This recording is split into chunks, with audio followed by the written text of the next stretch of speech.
ladies and gentlemen, the story you are about to hear is true. The names have been changed to protect the innocent. Fatima Cigarettes, king size, extra mild and soothing, brings you Dragnet on both radio and television.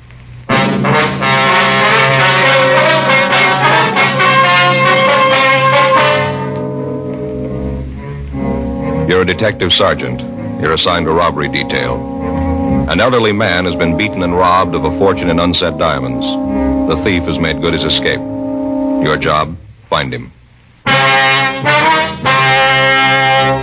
Friends, the name Fatima has always stood for quality. Fatimas are distinctive, with a truly different flavor and aroma. And in king-size Fatima, you get an extra mild and soothing smoke, plus the added protection of Fatima quality. Remember, in Fatima, the difference is quality. Because of its quality, its extra mildness, its better flavor and aroma, Fatima continues to grow in favor among king-size cigarette smokers everywhere. Switch to Fatima yourself today. Ask your dealer for Fatima in the bright, sunny yellow pack. King-size Fatima. The difference is quality.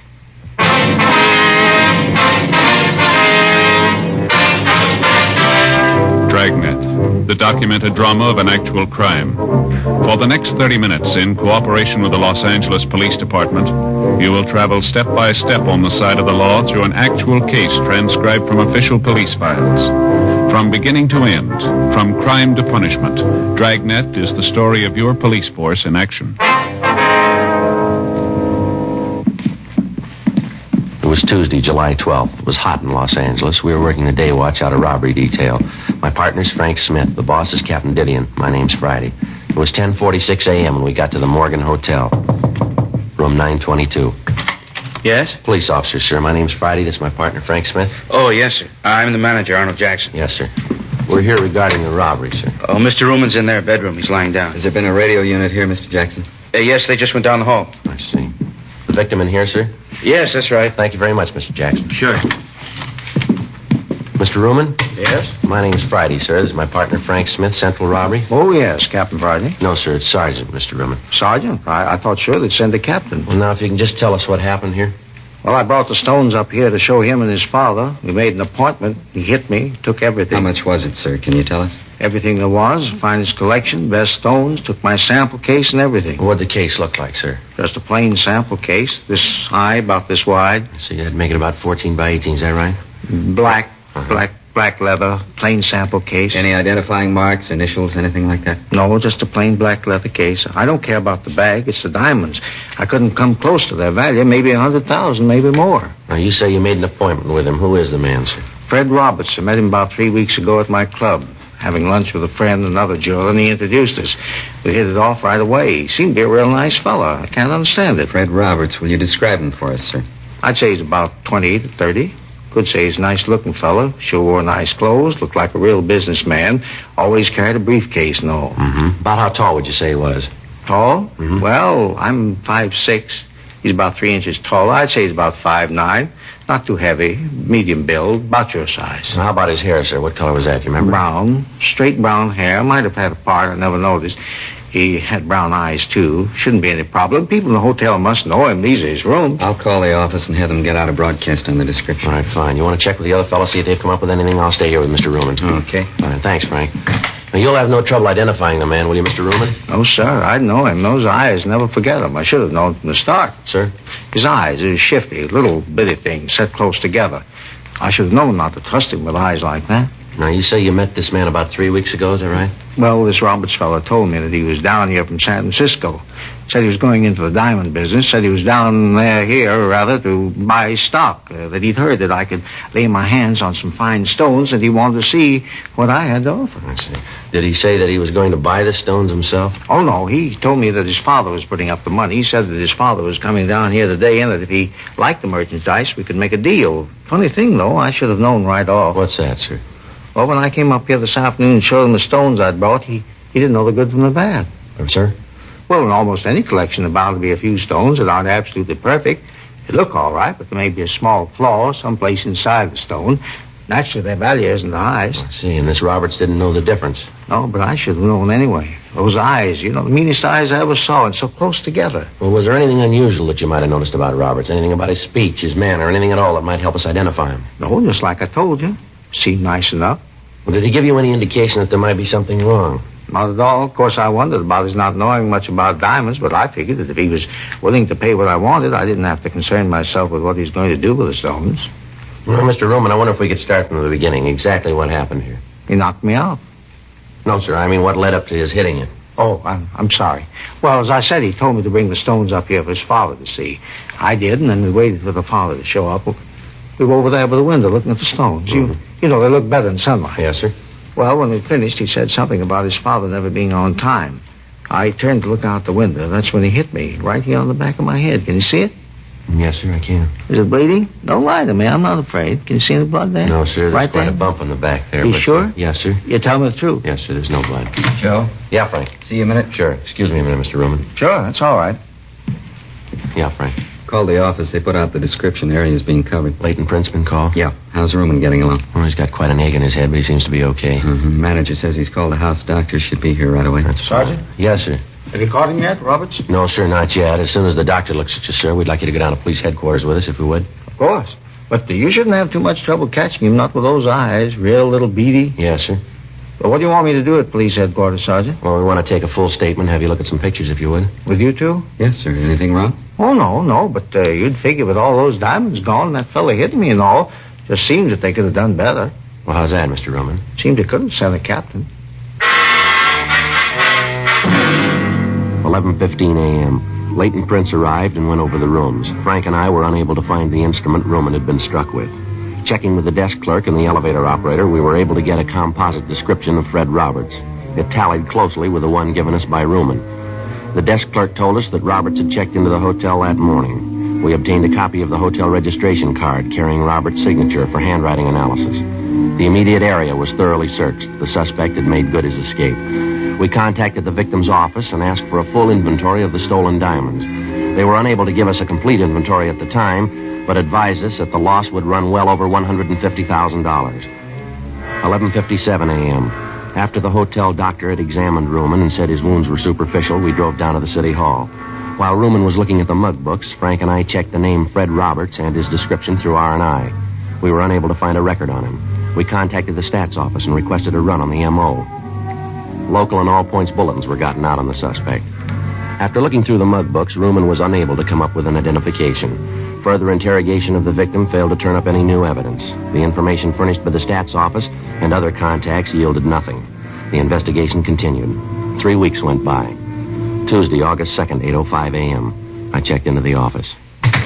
Joe? Yeah. You're late. I've been waiting for you. It's only been 5 Well, minutes. there's a lot to do here, you know. You're in a good mood. What's the problem? It's the in-laws again. I didn't sleep a wink last night. Oh, what happened? That brother-in-law, a real wise guy, knows how to do everything better than anybody else. Nothing he doesn't know. Well, look, Frank, I'm on your side, but what's the bet here? Remember how I told you about this place out in the valley where the steaks are so good? Yeah, it's a butcher shop, wasn't Yeah, it? that's right. Well, I stopped by last night and I got 6 of the biggest steaks I could find. Real beauties, fillets. Yeah? I figured on a barbecue, you know, out in the backyard. Anyway, I get the charcoal out and the kindling and all the stuff. Right away, my brother-in-law says I'm doing it wrong. Why didn't you tell him? The wife, she's got to hear how they barbecue back in Sioux Falls. So the brother-in-law throws out all the stuff I'd done, and he starts all over. It took him 3 hours. Now, what happened? Well, he never got the fire started. By the time he let me get at it, it was too dark to do anything. He ended up in the kitchen with waffles. I had indigestion all night. Well, that's the way it goes, doesn't it? I suppose so. Sorry I jumped in. That's all right. I don't much care for waffles for dinner myself. I get it, Frank. Robbery Friday. Yes, sir. Mm-hmm. What was that address again? Okay, yes, sir. Okay, we'll check it right away. Right. Anything? One of our contacts is a rumble down at Jay's down in South Main. Guy's letting it get around that he's got some loose diamonds for sale. You see when they could be bought? Yeah, tonight. 8:14 a.m. We signed out and drove over to Jay's bar. We met with our informant. The buy was to take place in the bar at 8:30 that night. He gave us a description of the man who was selling the stones. We checked back into the office and filled Captain Didion in on the latest developments of the case. The plan was laid out that Frank and I would stake out inside the bar. 4 other men were assigned to cover the outside of the meeting place. They would be able to be in constant communication with each other through walkie-talkie equipment. 7:43 p.m. Frank and I took up our positions at the bar. The other men were at their assigned positions. We waited. 8:19 p.m. 3 men came in and took a table at the rear of the place. They ordered drinks and sat down and talked. None of them matched the description our informant had given us. 8:34 p.m. Joe? Well, Just came in. Fits the description pretty close. he's heading back there. Looks like he's one of the 3 guys we've been waiting for, doesn't it? Yeah. What was that he took out of his pocket? Can't hear a thing from here either. Looks like it's going to get louder, doesn't it? All right, that's fine with me. I didn't ask you to buy the stuff. You can see for yourself it's good, the price is right. If you don't want to buy, then you're wasting my time. Lousy chintzy deal. You get me here, and then you pull a deal like this? As far as I'm concerned, the buy's off. Nobody sent for you. Forget it. That's him. He's got the stones. Let's take him, Frank. Get the bag. All right, hold it up, police officers. Watch it, Joe. All right, now stand right where you are. Keep your hands out in the open. You want to shake him down, Frank? Yeah. Stand still, you. What are you tagging us for? Just having a drink? What are you trying to do? They're clean, Joe. Our boy got away. They'll pick him up outside. Look, what do you want us for? Just sitting here having a drink. What are you trying to prove? Skip it, mister. You're selling us nothing here. I don't know what you're talking about. Frank, Yeah, hold still. here's my cuffs. All right, let's go. I'll check outside, see if they got the other one. Yeah. Look, you don't need these handcuffs. I'm not going anyplace. I got nothing to hide. What's this all about? Save it, mister. Save what? We come in here to have a couple of drinks. We're not bothering anybody. Just a quiet drink. You guys jump on us. What's the pitch anyway? Let's stop playing games here. There was a diamond buy tonight, and you were in on it. Diamonds? Are you kidding? Here, look at me. Do I look like the kind of a guy who can afford diamonds? Not only that, but who buys diamonds in a bar? Now, look, let's get this thing squared away. Huh? Herman and Stromwell got the other one. Said they'd taken him up to the office. Anything on him? No, dropped it while they were chasing him. What's that? Bag of unset diamonds. The 3 suspects we'd apprehended inside the bar were questioned. After a brief interrogation, the suspects admitted that they had gone to the bar for the purpose of buying diamonds. They explained that it was their impression that the stones had been smuggled into the country. The 3 men were booked in on suspicion of robbery pending further investigation. The 4th man, the one who was in possession of the diamonds, was identified as Larry Fry. We checked him through R&I and found that he had a previous record of 4 arrests receiving stolen property dating back to 1946. Frank and I took the suspect to the interrogation room. He told us that he'd found the diamonds in a back alley. The interrogation continued, but we were unable to change the suspect's story. A special show-up was arranged for Mr. Ruman, the victim in the jewel robbery. After looking at the suspect closely, he stated positively that this was not the man who had held him up. However, examination showed that the stones found were part of the diamonds taken in the robbery. The suspect was booked at the city jail. A check of his residence and other leads failed to turn up any additional information. Wednesday, August 3rd, 12:40 a.m. We had Fry brought from his cell. All right, sit down, Fry.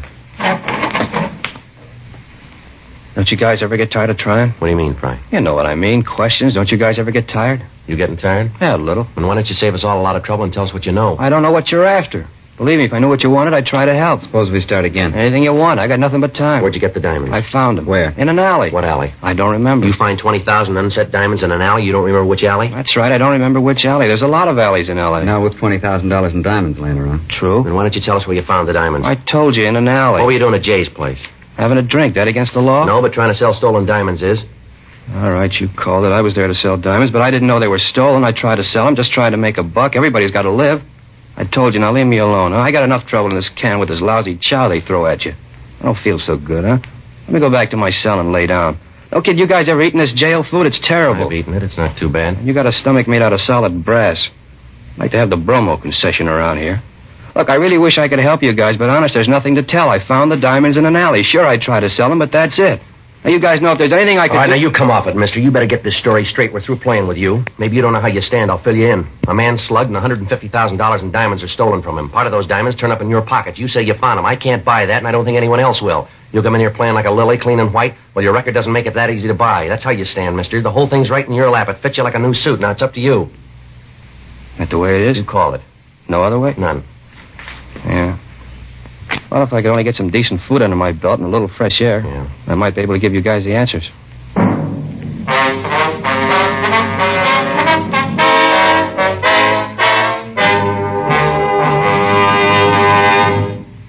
You are listening to Dragnet, authentic stories of your police force in action.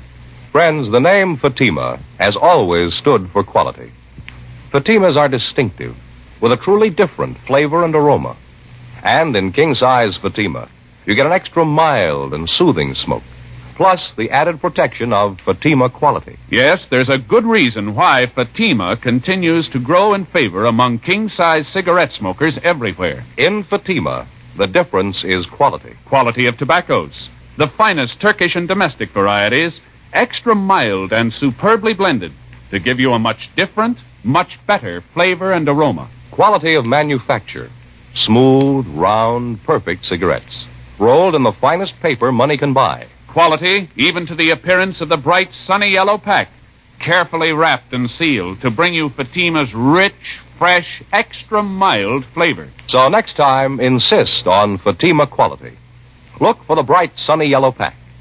Smoke Fatima, the extra mild and soothing king-size cigarette, with the added protection of Fatima quality.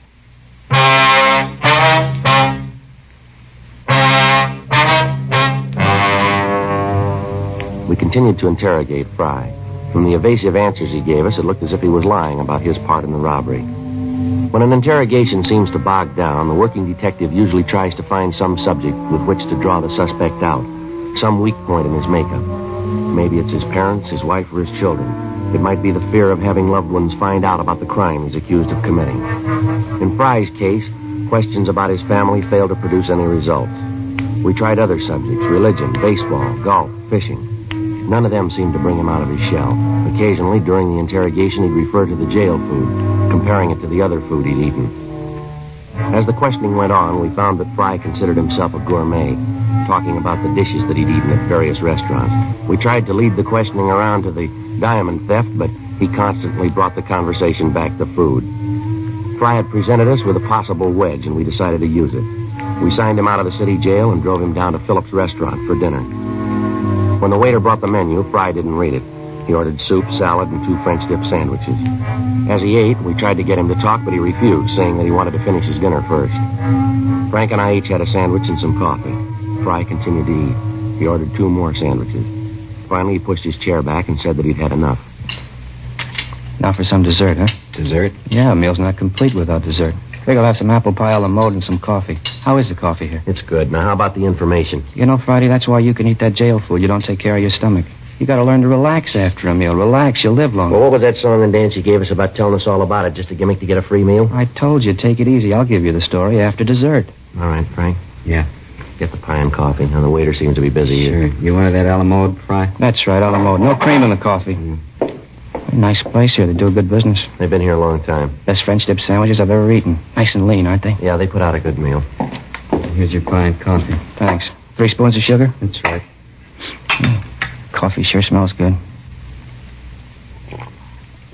Hey, it tastes good, too. All right, let's get on to business, Fry. Now, what about the diamonds? Where'd you get them? From a guy named Joe. What's his last name? Never heard it. He gave you the diamonds to sell. You don't know his last name? Yeah, that's right. Where'd you pick up the diamonds? Didn't. Joe came by my house and left them. What's this Joe like? Oh, medium height, about 32, medium weight. How about his coloring? Medium. He's a real ordinary-looking fellow. Where'd he say he got the diamonds? And he brought them out from the east with him. Didn't tell me where he got them back there. I think he's done time someplace. Why'd you say that? I just figured it. The way he talks, the way he handles himself. Got the marks. You'd know him if you saw him again? Oh, sure. Think you could point him out to us? Have you got him? No, but if he's done time, there's a mug of him. Figures we got it. Want to look through the mug books? Sure. How did this Joe get in touch with you? Called the house. Told me what time he'd be there. When do you usually call? Most any time. I know what you're figuring, but it won't work. This whole thing's been in the papers. He won't call me now. Too smart for that. He won't show. How about the diamonds? Don't you think he'll be sore about you being picked up? So he's sore. He's got no beef. He's still got 130 grand in stones. He's got no worries. Say, how about some more No, coffee? you've had it for tonight, Fry. Let's go. Well, thanks for the meal. Sure appreciate it. Yeah. That jail food was killing me. You know, a good meal always makes me sleepy. Sure getting late. Hey, let's knock it off for tonight, huh, fellas? I'm bushed. Now, let's look through the mug books, then we can call it a night. Honest, fellas, I'm so tired I can hardly see straight. Feeling like this, I couldn't be sure. All right, Fry, we'll take you back, and we'll see you the first thing in the morning so we can get started. Okay. Say, I was just wondering. Yeah? You think you could work out something for breakfast? 2:30 a.m. After returning the suspect to the city jail, Frank and I went back to the office. We were certain that Fry was in some way implicated in the diamond theft, but we didn't know just how he fit in. Frank and I signed out and went home to get some sleep. 4:45 a.m. I got a call from the business office that a man who identified himself as Joe Ashton had been picked up on a drunk charge. When arrested, he was carrying a black leather case, similar to the one taken in the robbery, containing a large quantity of unset diamonds. The man was belligerent, and other than his name, he refused to tell the arresting officers anything. I called Frank and picked him up on the way into the office. When we arrived at the city hall, the suspect had sobered up considerably, and with a little questioning, he identified himself as a jewelry salesman from Oakland, California. We contacted his employer in Oakland and received an identification on him. Further investigation showed that Ashton was in legal possession of the diamonds. During investigations, false leads are constantly turned up, and although circumstances may tend to discount them, each one has to be thoroughly checked out. 7:45 a.m. Frank and I had breakfast at Johnny Cokin's, and at 8:32 we signed Fry out of the city jail for interrogation. You had breakfast yet, Friday? Yeah, I just finished. Not too bad. How about you, Smith? Yeah. What'd you have? Waffles? Yeah, I sure like some hot waffles. I didn't eat here. Figure you guys might take me out again? What are you trying to prove, Fry? Now let's go over and look at those mug books, huh? Okay. Hands behind you. Oh, now look. Behind you. All right, let's go. All right, in the elevator. I'll get it, Frank. Yeah.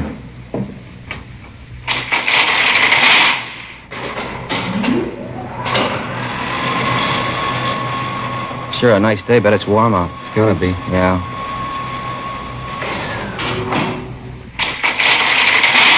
Go ahead. Sure you guys don't want a cup of coffee? No, I told you we've eaten.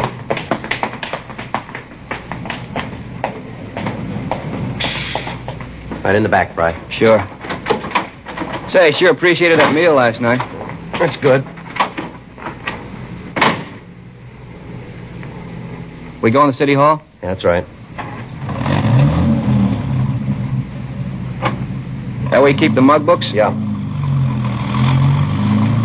Hey, no kidding, Friday. I gotta have some coffee. My stomach's growling. All right, Fry, we'll get you some coffee. You know that whole bit about Joe doesn't ring. I'm afraid we can't buy it. Okay, so it's a phony story, but I'll give you the right one. Where'd you get the diamonds? From a guy out in the valley. Where in the valley? Out at the Astor Studios. At a picture lot? Yeah. Frank, let's head out the freeway. We're going out the valley. Hey, wait a minute. I don't want to see him. He'll blow his top if he finds out I told you. This guy's crazy, a real nut. You better drop me back at the jail. I'll wait. How do we know this isn't another stall? It isn't. You'll see. What's this guy's name, this friend of yours? He's no friend, just a guy I met, had a business deal. What's his name? Calls himself Fred Roberts. We took Fry to breakfast, and then we returned him to the city jail. We went back to the city hall and rechecked the name Fred Roberts through R&I. There was no record. Those with similar names were checked. None of them matched the description of the suspect. 11:20 a.m., Frank and I headed for the San Fernando Valley.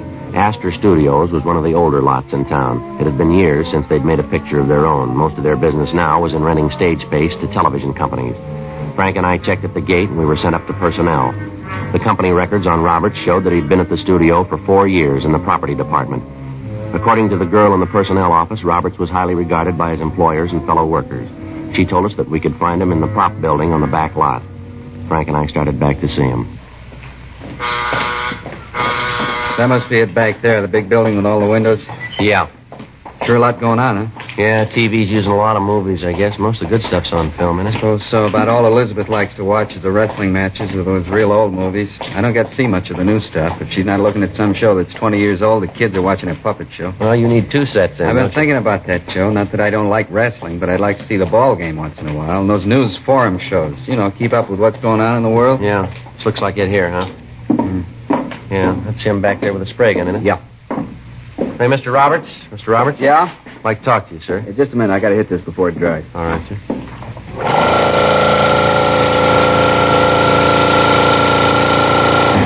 All right, now what can I do for you? Police officers, Mr. Roberts. I'd like to... What, Joe? Wait a minute. Hold still. Who'd you say you were? Police officers. Oh, I'm sorry I caused you this trouble. I thought at first you were bill collectors coming in here like you did and all.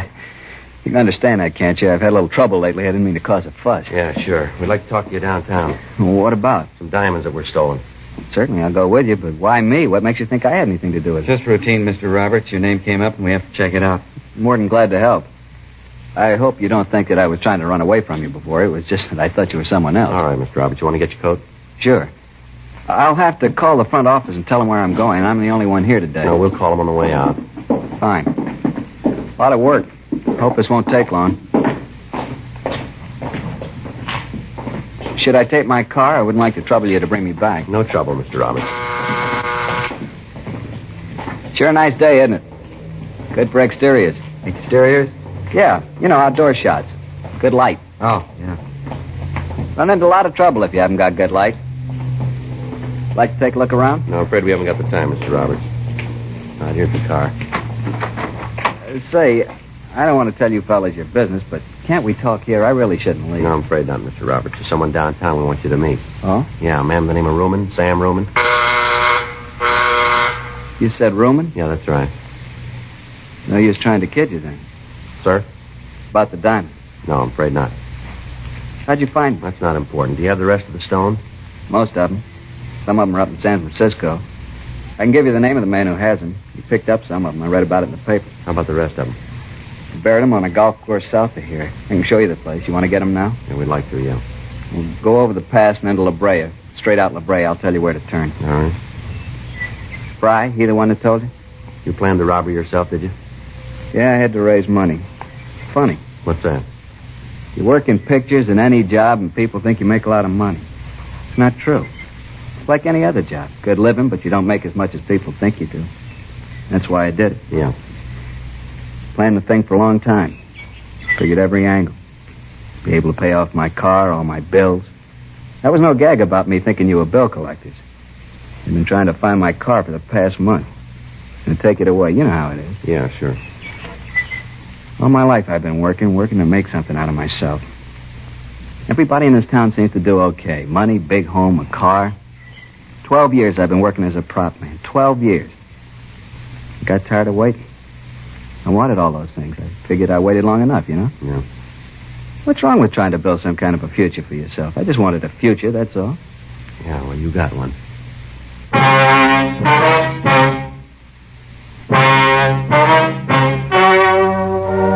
The story you have just heard was true. The names were changed to protect the innocent. On November 15th, trial was held in Superior Court, Department 89, City and County of Los Angeles, State of California. In a moment, the results of that trial. Now, here is our star, Jack Webb. Thank you, George Fenneman. Friends, in your hometown as well as mine, more and more king-size cigarette smokers are switching to Fatima because of Fatima quality. Fatimas are distinctive, with a really different flavor and aroma. They give you an extra mild and soothing smoke, plus the added protection of Fatima quality. Get a pack of Fatimas tomorrow. See if you don't agree that in Fatima, the difference is quality. That's king-size Fatima in the bright, sunny yellow pack.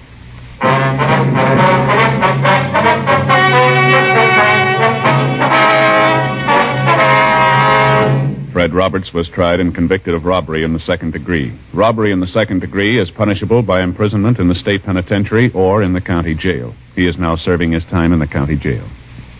Ladies and gentlemen, at this very moment in Korea, the lives of soldiers wounded in battle today are being saved by transfusions of blood and blood plasma. You can give these men the gift of life, a pint of your blood. The Department of Defense is calling for all Americans to roll up their sleeves. There is no substitute for blood. The need is urgent. The need is now. Call your local Red Cross chapter or blood donor center for an appointment. And please keep it.